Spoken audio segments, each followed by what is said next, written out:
Global Typhoon, Chairman TV. Weather update. Helping homeless people. Please subscribe.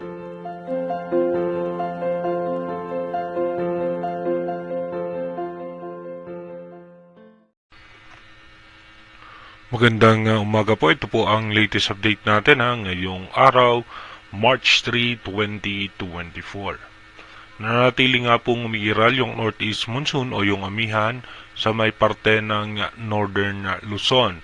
At dito naman po sa may parte ng Metro Manila hanggang sa may Mindanao ay umiiral naman po yung easterlies o yung mainit na hangin na nanggagaling sa dagat Pasipiko. Sa mga susunod na araw, tuluyan nga pong hihina yung amihan, pero sa susunod na linggo ay muli itong bubugso ng bahagya. Bagamat meron tayong amihan na umiiral, pero hindi na po siya ganun kalamig, no, dahil nga po mas mainit na po yung pagbugso ng yung easterlies, no. At ayon naman sa advanced weather forecast ng European Center at ng Joint Typhoon Warning Center, wala po tayong anumang posibleng bagyo na minomonitor na posibleng makaapekto sa ating bansa hanggang sa susunod na linggo. Dumako muna tayo sa ating rain map animation kung saan yung mga lugar na may tsansa na mga biglaang pagulan. Mamaya nga pong alas 10 hanggang alas 11 ng umaga, magkakaroon nga po ng makulimlim na kaulapan ang parte ng Mindanao at ilang bahagi ng Visayas maging sa parte ng Palawan. May tsansa naman ng mga bahagyang pagulan dito sa may eastern section ng Bicol region, sa may parte ng Catanduanes at maging dito nga po sa may northern Luzon. Pagdating naman po mamayang alas 3 ng hapon, asahan nga po natin malinsangan po yung lagay ng panahon.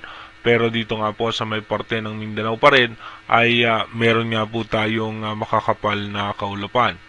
Pagdating naman po mamayang alas 6 ng gabi, asahan natin mananatiling maayos at maganda ang lagay ng panahon. At dito naman po sa may parte pa rin ng Mindanao ay makulimlim ang kaulapan. Pagdating naman po ng alas 11 ng gabi mamaya, wala pa rin po naman tayong inaasahan na anumang posibleng malalakas na pagulan dahil posible nga pong makulimlim lamang ang kaulapan ng parte ng Mindanao, ilang bahagi ng Visayas at may tsansa lamang na mga isolated rain shower ang eastern section ng Bicol region. Dumako na nga po tayo sa ating advanced weather forecast.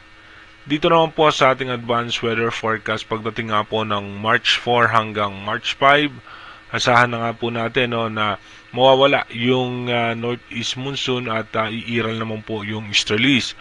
Pagdating naman po ng March 6 hanggang March 7, dito nga po bahagyang bubugso muli yung ating amihan. Pagdating naman ng March 8 hanggang March 9, dito po may pagbugso pa rin ng northeast monsoon.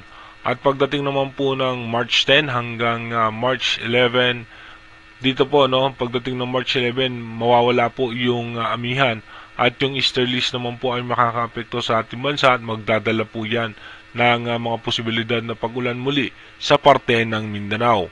Pagsapit naman po ng March 12, muling bubugso ng bahagya yung northeast monsoon o yung amihan na makakaapekto naman po yan sa extreme northern Luzon dahil magkakaroon po ng high pressure area sa parte ng China. Nakita po natin dito sa ating advanced weather forecast, wala po tayong anumang posibleng bagyo na minomonitor na posibleng makaapekto sa ating bansa. Pero inulit po natin, yung ating advanced weather forecast is possible scenario pa lamang po yan, malaki pa rin po ang tsansa na magbago yan. Kaya manatili tayong tumutok sa ating advanced weather forecast para malaman natin yung mga posibleng sama ng panahon na makakaapekto sa ating bansa. Mag-iingat po tayo palagi. God bless po sa ating lahat.